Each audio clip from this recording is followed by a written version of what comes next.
సౌనకాది మునులతో మహాసూతుడిలా చెప్పసాగినాడు. అది సత్యలోకం. అక్కడ బ్రహ్మదేవుడు సరస్వతీదేవికి సృష్టి విశేషాలను వివరిస్తున్నాడు. ఆ సమయంలోనే అక్కడికి చతుర్ముఖ బ్రహ్మగారి యొక్క మానసపుత్రుడు నారదుడు వచ్చి ఆ వాణి హిరణ్య గర్భులకు నమస్కరించాడు. బ్రహ్మదేవుడు నారదుణ్ణి ఆశీర్వదించాడు. నారదుడు, తండ్రి, రాబోయేది కలియుగం కదా, ఆ కాలంలో దేవతలంతా భూలోకంలో అడుగు పెట్టాలంటేనే భయపడతారు. అటువంటప్పుడు ప్రజలకు శ్రీమన్నారాయణుణ్ణి పూజించుకునే అవకాశం ఎట్లా వస్తుంది అని ప్రశ్నించాడు. బ్రహ్మదేవుడు, కుమారా, నువ్వు వేసిన ప్రశ్న లోకాలన్నిటికీ శ్రేయస్సును కలిగిస్తుంది.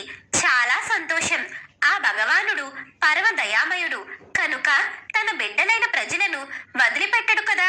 ఏదో ఒక కారణం కల్పించుకుని భూలోకంలో ఏదో ఒక రూపంగా అవతరిస్తాడు, చూస్తుండు అని చెప్పగా బ్రహ్మదేవుడు చెప్పిన మాట తప్పక జరుగుతుందని నమ్మకంతో నారదుడు సంతృప్తి పడ్డాడు.